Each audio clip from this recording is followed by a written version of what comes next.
오늘 야곱 본문의 말씀은 이제 20년 전에 야곱이 아버지를 속이고 형을 속여서 외삼촌 라반의 집으로 떠나게 되는데요. 떠나고 나서 20년 만에 이제 돌아오게 되는데요. 야곱은 사실 자신이 복만 받으면 사는데 어려움이 없을 줄 알았어요. 그러니까 나만 잘 되면, 나만 잘 살면은 뭐 형과 좀 이렇게 좀 사이가 틀어져도 어려움이 없을 줄 알았어요. 근데 이제 오늘 본문에 보시면 결국 야곱은 형 에서의 관계를 풀지 않으면 가나안에 갈 수 없는, 그러니까 반드시 형 에서와의 관계를 풀어야 되는 그런 이제 말씀을 보게 돼요. 여러분과 저도 마찬가지예요. 여러분, 인생이라고 하는 게 사람이 100% 육체적 생물학 존재예요. 근데 인간은 또 동시에 100% 정서적 심리적 존재예요. 또 인간은 100% 영적 존재예요. 그래서 사람은 살면서 행복감도 들기도 하지만은 또 좀 슬픔도 있게 되고 기쁨도 있지만은 또 굉장히 공허함도 있게 되고요. 그래서 여러분, 사람이 결국 그래서 나 혼자 그냥 잘 산다고 해서 나 혼자 잘 믿으면 되지, 나만 잘 되면 뭐 사는데 어려움이 없겠지, 나만 행복하면 되지, 그럼 살고 갔잖아요. 그렇지 않아요. 여러분과 저는 살면서 나만 그냥 복받고 나만 잘 되면 살 수 있는 존재가 아니라고 하는 거예요. 그래서 특별히 여러분 살면서 가까운 관계를 잘 맺어 가셔야 돼요. 가장 가까운 관계가 자주 보는 사이잖아요. 그래서 가족 관계, 배우자와의 관계, 자녀 관계를 여러분 잘 맺으셔야 돼요. 이제 그 관계에서 이제 문제가 생기면 절대 인생은 행복할 수가 없어요. 그래서 관계를 잘 맺고, 특히 이 가족 관계는 이건 뭐 안 본다고 해서, 남 같으면 안 보면 그만이에요. 근데 가족 관계는 안 볼 수 있는 사이가 아니에요. 또 안 본다고 해서 이게 잊혀지는 것도 아니에요. 그래서 여러분과 제가 오늘 말씀을 통해서 첫 번째 메시지는, 인생은 관계가 어려우면은 인생도 어렵다는 것이 오늘 첫 번째 메시지예요.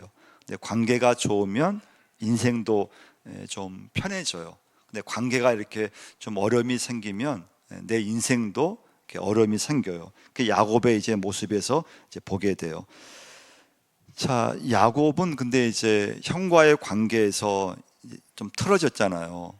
근데 야곱은 20년간 한 번도 형과의 관계를 회복할 마음을 갖고 있지 않았어요. 여러분도 마찬가지일 거예요. 어떤 관계에서 어려움이 생기면은, 그 관계가 어려움이 생기면은 안 만나면 그만이에요. 그러니까 안 보려고 해요. 그래서 관계에서 딱 이렇게 좀 어긋나면은 그 사람을 안 보려고 하고, 그때부터 거리감이 생겨요. 그리고 그러니까 뭐 내가 피하면 그만이지, 내가 안 보면 그만이고, 내가 상대 안 하면 그만이지, 그런 마음을 갖게 되니까 야곱도 에서와의 그런 20년간 아예 그냥 잊고 지냈어요. 물론 거리도 멀었지만 야곱이 뭐 이제 형과 만날 뭐 이유도 없을 거고, 안 보면 그만이고, 그런 생각을 갖고 살았는데, 하나님 약속의 말씀대로 다시 20년 만에 야곱은 고향으로 돌아와야 돼요. 근데 돌아오면은 걸림돌이 누굽니까? 형이었던 거예요. 그리고 형이 자기가 온다는 말을 듣고 군사 400명을 거느리고 온다는 말을 들으니까 덜컥 겁이 난 거예요. 두려움이 생겨서, 이거 괜히 내가 잘못하다가는 내가 20년간 어렵게 모은 재산, 또 내 가족들, 이거 형 에서한테 이번에 이거 다 빼앗길 수 있고, 또 우리 가족까지 죽을 수 있다고 하는 엄청난 두려움이 이렇게 생겼어요. 여러분, 우리나라에 지금 이 우울증 환자, 그러니까 공식적으로 잡힌 우울증 환자는 100만 명이라고 해요. 엄청난 숫자예요. 근데 우리가 보면은 우리 가족도 뭐 다 건강하고, 또 내 주변에 봐도 다 건강한 것 같잖아요. 근데 우리나라 지금 국민들 중에서 100만 명이 공식적이 확인된 우울증 환자예요. 이 외에도 뭐 공황장애, 불안증, 강박증, 우리 가족 중에서 또 치매 환자, 알코올 중독, 또 자녀 가운데 또 심리적으로 이렇게 좀 아픈 그런 걸 다 보면은 여러분 사람이 몸이 아프다고 하는 게요 꼭 질병만 걸려 아픈 것이 아니에요. 이 인간관계에서 어려움이 생겼을 때 그로 인해서 여러분과 저에게 이 병이 찾아올 수 있어요. 그게 때는 공황장애일 수도 있고 우울증일 수도 있고 강박증일 수도 있고 불안증일 수도 있고 여러 가지 그런 질병이 생겨요. 우리나라는 2022년에 자살로 돌아가신 분이 13,000명이에요. 2023년에는 14,000명. 작년에 통계가 나와 있지 않아요. 근데 더 늘어났을 거라고 추정을 해요.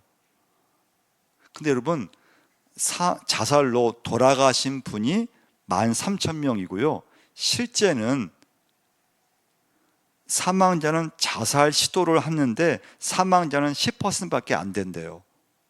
그러니까 자살은 한 13만 명 이렇게 시도를 하면은 그 중에서 10%만이 이제 생명이 이제 돌아가시는 거예요.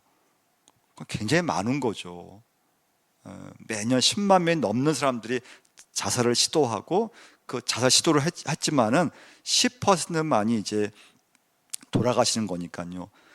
그러면 13,000명이면요 하루에 35명이 자살로 돌아가시는 거예요. 35명이면요 1시간에 1.5명. 그럼 2시간이면 우리가 지금 예배하는 이 1시간 동안 지나서 점심 먹고 그럼 2시간 만에 3명이 우리나라에서는 매년 자살로 목숨을 끊는다는 거예요. 근데 그 자살로 목숨을 끊는 이유 중에 하나가 때로는 일이 잘 안 돼서 또 어떤 문제가 생겨서 물질의 문제가 생겨서 또 인간관계에서 오는 문제, 가족 관계에서 오는 문제, 직장에서의 그런 어려움, 그런 인간관계에서 어려움이 왔을 때 사람들은 목숨을 끊기도 하고 그리고 내 몸이 아파지는 그런 걸 경험하게 돼요. 그래서 여러분 이 직장 관계, 그 관계, 또 가족, 특히 가족 관계, 배우자와의 관계, 또 자녀와의 관계, 이 관계는 여러분 잘 맺으셔야 돼요. 그래서 제가 늘 하는 말은 자녀와의 관계 만만치 않잖아요. 근데 가능하면 친하게 지내셔야 돼요. 하여튼 믿음을 떠나서 신앙을 떠나서 하나님께서 내게 맺어준 이 가족 관계, 이 배우자 관계, 또 자녀와의 관계에 있어서는 특히 자녀와는 하여튼 다 떠나서 좀 친하게 지내고 그 관계에서 어려움이 생기지 않도록 하여튼 여러분과 제가 애를 써야 돼요. 자, 야곱은 형 에서와의 관계를 넘어서야 돼요. 자, 그런데 야곱은 그동안에는 피했다는 거예요. 여러분, 인간관계 문제가 있으면 피하잖아요. 안 만나려고 해요. 딱 거리감을 두게 되어 있어요. 자, 그런데 오늘 본문에 보면은 그 야곱이 형 에서와 만나게 되고 형 에서와 화해가 일어나게 되고, 그럼 그 이유가 뭐냐 이거예요. 두 번째 메시지예요. 그 이유가 있었어요. 그것은 야곱이 형 에서를 만나기 전에 하나님 아버지를 먼저 만나고 그 만남을 통해서 야곱이 큰 은혜를 받았기 때문에 그래요. 창세기 한번 32장 9절을 한번 찾아보시겠는데요. 한번 9절부터 12절까지 한번 읽어보시면 야곱이 형 에서를 만나기 전에 하나님을 먼저 만나게 되고 큰 은혜를 받게 돼요. 한번 읽어보겠습니다. 야곱이 또 이르되 내 조부 아브라함의 하나님 내 아버지 이삭의 하나님 여호와여, 주께서 전에 내게 명하시기를 내 고향 내 족속에게로 돌아가라, 내가 내게 은혜를 베푸리라 하셨나이다. 나는 주께서 주의 종에게 베푸신 모든 은총과 모든 진실하심을 조금도 감당할 수 없사오나 내가 내 지팡이만 가지고 이 요단을 건넜더니 지금은 두 때나 이루었나이다. 내가 주께 간구하오니 내 형의 손에서 에서의 손에서 나를 건져내시옵소서. 내가 그를 두려워함은 그가 와서 나와 내 처자들을 칠까 겁이 나기 때문이다. 주께서 말씀하시기를 내가 반드시 내게 은혜를 베풀어 내 시로 받아셀 수 없는 모래와 같이 많게 하리라 하셨나이다. 아멘. 할렐루야. 이 하나님을 만나고 나서 야곱은 형 에서를 만날 용기가 생겼어요. 그리고 신기하게도 두려움이 없어졌어요. 형 에서를 빨리 만나고 싶은 거예요. 그러면서 야곱에게 하나의 변화가 생긴 건 뭔가 하면요, 야곱이 이전까지는 자기 자신을 괜찮은 사람을 생각했어. 내가 지금까지 이렇게 열심히 노력해서 이렇게 재산을 이루었고 내가 성실히 이렇게 살아서 내가 이렇게 지금까지 살아올 수 있었고 또 내가 믿음도 있어, 하나님을 내가 잘 의지했고, 그 야곱은 자기 자신에 대해서 좀 긍정적으로 생각했어요. 근데 그 야곱이 하나님을 만나고 나서 깨달은 것이 뭐냐? 나는 괜찮은 사람이 아니었다는 거예요. 나는 나쁜 사람이었고 끔찍한 죄인이었고, 나를 통해서 내 가족들, 나를 통해서 다른 사람이 힘들었겠구나. 나 때문에 내 주변 사람이 좀 괴로웠겠구나. 이런 깨달음을 야곱이 얻었다는 거예요. 근데 이전까지는 이 깨달음이 없었어요. 그냥 자신을 볼 때 좋은 모습만. 근데 그때 그 야곱의 자기의 모습은 진짜 모습이 아니었다는 거예요. 근데 이런 모습은 저도 여러분도 마찬가지예요. 나 괜찮은 사람이지, 나 괜찮은, 내가 예수 믿는 사람이지, 내가 내 가족, 친척 중에서 내가 뭐 잘못한 것도 없고 내가 괜찮은 사람이야. 내 가족에서 나는 성실한 남편이고 좋은 나는 아버지고, 다들 다 괜찮은 사람처럼 생각해요. 근데 이게 여러분 언제 깨지는가 하면요, 내가 진짜 하나님을 만나게 되면 나의 진짜 모습을 딱 보게 돼요. 그러면서 괜찮은 사람으로 알았는데, 괜찮은 아버지로 내가 생각했는데 아니었던 거예요. 내가 내 가족에게 내가 좀 힘들게 했겠구나. 내 배우자에게 내가 잘한다고 했지만 내 성격과 내가 했던 것이 내 배우자에게 좀 그동안 많이 좀 힘적으로 힘들게 했겠구나.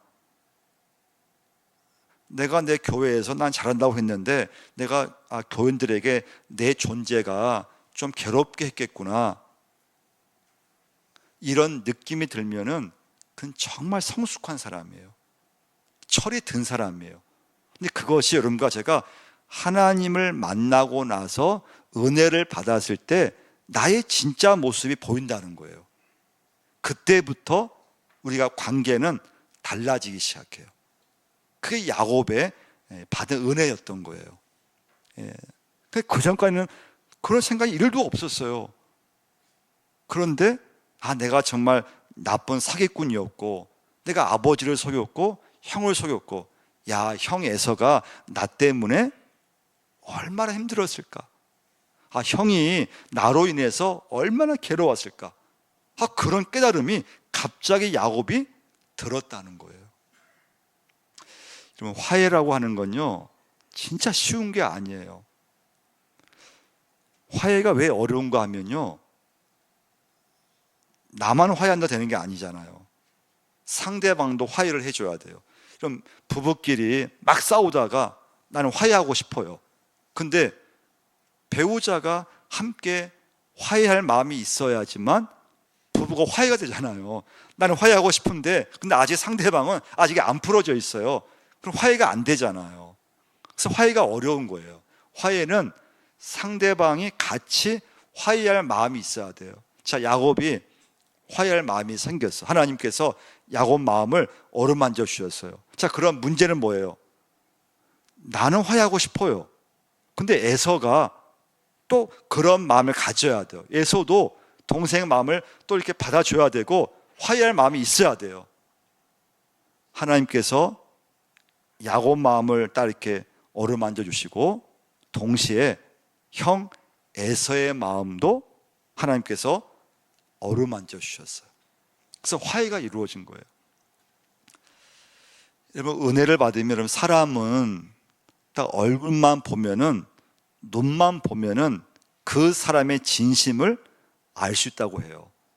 이 사람이 진짜 진심으로 나에게 화해를 원하는지, 나에게 정말 이분이 사과를 하는지, 아니면 그냥 말로만 이렇게 그냥 사과하고 이분이 마음은 그런 게 전혀 없는데 어쩔 수 없이 그냥 이분이 그냥 이 시간만 그냥 말로만 이렇게 다가온다는 느낌을 사람은 거의 이렇게 알 수 있다고 해요. 그러니까 야곱이 형 에서를 만나서 절을 해요. 자, 3절 말씀 한번 보세요. 33장 3절 말씀 보시면, 자기는 그들 앞에서 나아가되 몸을 7번 땅에 굽히며 그의 형 에서에게 가까이 가니. 그러니까 형 에서를 만났을 때 절을 7번 했다는 거예요. 이건 야곱이 마음을 다해서 한 거예요. 그 에서가 동생을 보니까 동생이 쩔룩쩔룩거리며 걸어오는 거예요. 자기를 보자마자 절을 하는 거예요. 근데 딱 동생 얼굴 보니까 그 눈에서 진심이 느껴진 거예요. 내 동생이 지금 이 어떤 위급한 상황을 모면하기 위해서 그렇게 그냥 나에게 절을 하고 사과하는 것이 아니고, 이 야곱이 정말 마음이 변해서, 마음이 달라져서 진심으로 이렇게 나에게 동생이 이렇게 마음을 표시하는구나 깨닫게 된 거예요. 그래서 화해라고 하는 건 상호작용이기 때문에 어려워요. 좀 용서도 나는 용서하고 싶은데 상대방이 받지 않으면 그 용서도 이루어지지 않아요. 그럼 이때 중요한 게 뭘까요? 여러분과 제가 이 시간부터 상대방에 대해서는 고민하지 말라는 거예요. 상대방이 내 화해를 받을지 안 받을지, 상대방이 이렇게 내가 했을 때 상대방이 용서를 받을지 안 받을지, 그 부분은 하나님께 맡기시고, 내가 먼저 변해야 되고, 내가 먼저 섬기고, 내가 먼저 베풀고, 내가 먼저 화해를 하고, 할렐루야, 내가 먼저 용서하라고 하는 거예요. 상대방이 어떻게 나오든지 그 부분은 고민하지 말라는 거예요. 에서의 마음도 하나님께서 녹아지게 만드셨어요. 그럼 세 번째 메시지예요. 인간관계를 맺고 푸는 것도 하나님의 은혜의 역사에 임해야 된다는 걸 기억하셔야 돼요. 용서하는 거 내가 하는 게 아니라는 거예요. 화해하는 거 내가 하는 게 아니에요. 그건 하나님께서 여러분과 저를 통해서 용서가 이루어지고 화해가 이루어질 수 있도록 하나님께서 역사하신다는 거예요. 그럼 이때 중요한 건 뭘까요? 내가 먼저 하나님을 만나고 은혜를 받으셔야 된다는 거예요. 그러니까 야곱이 에서를 그냥 만났다면 용서가 안 됐을 거예요. 화해가 안 됐을 거예요. 더 갈등만 더 그냥 증폭됐을 거예요. 야곱이 하나님을 만나지 못했다면은 그 야곱은 에서를 피했을 거예요. 다른 방법을 썼을 거예요. 계속 걱정하고 두려워했을 거예요. 야곱이 은혜를 받지 못했다면 형 에서와의 관계는 그의 평생에 그냥 묶여 있었을 거예요. 근데 하나님께서 야곱을 먼저 찾아와 주셨어요. 만나 주셨어요. 분열해서 하나님을 만나게 하셨어요. 은혜를 받게 하셨어요. 그랬더니 야곱에게 있어서 변화는 뭔가 하면 나 자신이 못된 죄인임을 깨닫게 됐어요. 나로 인해서 형이 좀 괴로웠겠구나. 그 전에 그런 생각이 전혀 없었어요. 나 때문에 내 배우자가 부모인 나로 인해서 내 자녀가 힘들었겠구나. 나로 인해서 어때는 교인들이 좀 힘들었겠구나. 그런 마음이 들었다는 거예요. 또 하나의 변화는 그럼 은혜를 받으면 세상은 변한 게 없어요. 근데 내 눈이 변하게 돼요. 그래서 세상의 모든 게 달라져 보이기 시작해요. 특별히 사람들이 좋게 보이기 시작해요. 은혜 받은 이게 표시 중에 가장 중요한 표시예요. 그러니까 야곱이 은혜를 받고 나니까 형 에서도 좋아 보이는 거예요. 두려움이 사라졌어요. 그래서 오늘 10절 말씀 한번 보시면요, 한번 읽어보겠습니다. 야곱이 이르되 그렇지 아니하니이다. 내가 형님의 눈앞에서 은혜를 입었사오며 청하건대 내 손에서 이 예물을 받으소서. 내가 형님의 얼굴을 배운즉 하나님의 얼굴을 본 것 같사오며 형님도 나를 기뻐하심이니이다. 좀 과장한 말 같지만 형님 얼굴 보면서 형님, 제가 형님 얼굴 보니까 하나님의 얼굴 본 것 같습니다. 이 말을 들으면 야, 이거 무슨 말이야? 이렇게 좀 이게 과장해서 말을 해. 근데 그게 야곱의 진심이었다는 거예요. 형 에서 얼굴 보면서 하나님의 얼굴을 본 것처럼 그런 마음이 들었다는 거예요. 이게 여러분 은혜를 받으면, 그래서 여러분 마음의 여유가 생기고요, 마음이 편안해지기 시작해요. 이 마음의 여유, 마음의 여백은 굉장히 중요해요. 저도 마찬가지인데요, 저도 모르게 예민해지면은 가족이 무슨 말을 했을 때 내가 예민해지니까 그걸 그냥 보통 때 같으면 그냥 듣고 지나든지 그냥 그 말 듣고 그냥 그걸 품든지 하잖아요. 근데 예민해지면 어떻습니까? 나도 모르게 예민하게 반응을 하게 돼요. 그래서 여러분, 사람이 부부싸움도 좀 예민해질 때 사소한 말 한마디에 기분이 나빠지면서 이게 말싸움이 되고 부부싸움이 되잖아요. 근데 여러분, 마음에 이렇게 여유가 있으면, 내 마음에 여백이 생기면요, 상대방이 무슨 말을 해도 그 마음에 여백이 있으니까 그걸 다 받아줘요. 예민하지 않다는 거예요.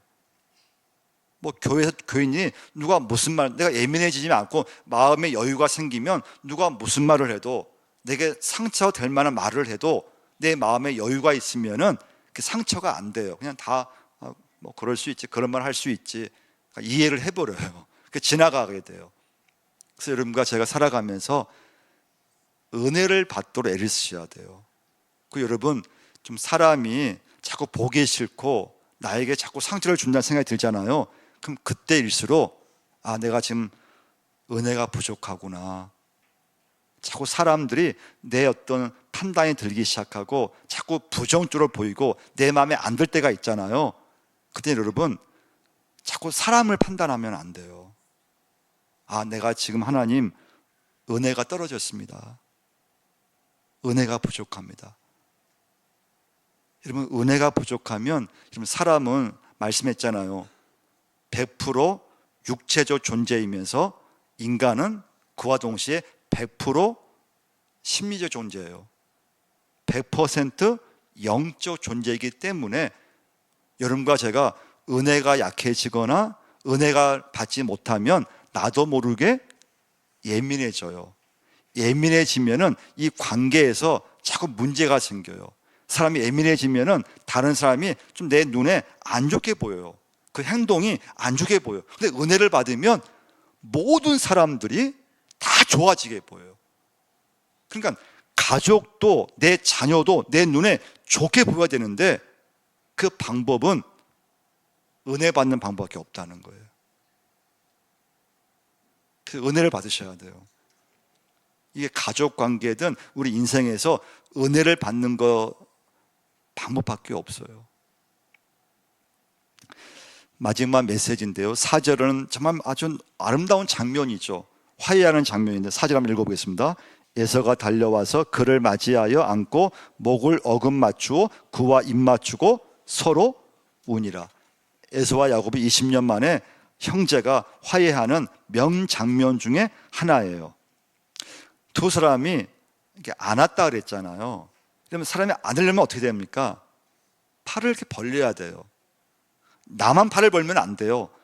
상대방도 팔을 벌려 안아줄 때 다 포옹이 되는 거죠. 안아주는 게 돼요. 근데 이 말씀에서 여러분과 저는 십자가 사건을 연상하셔야 돼요. 십자가 사건. 예수님이 나를 위해서 십자가에서 돌아가셨잖아요. 로마서 5장 8절, 우리가 아직 죄인 되었을 때 그리스도께서 우리를 위하여 죽으심으로 하나님께서 우리에 대한 자기의 사랑을 확증하셨느니라. 로마서 5장 10절, 우리가 원수 되었을 때 그의 아들의 죽으심으로 말미암아 하나님과 화목하게 되었은즉, 예수님이 나를 위해서 죽으심으로 하나님과 화해가 이루어졌다는 거예요.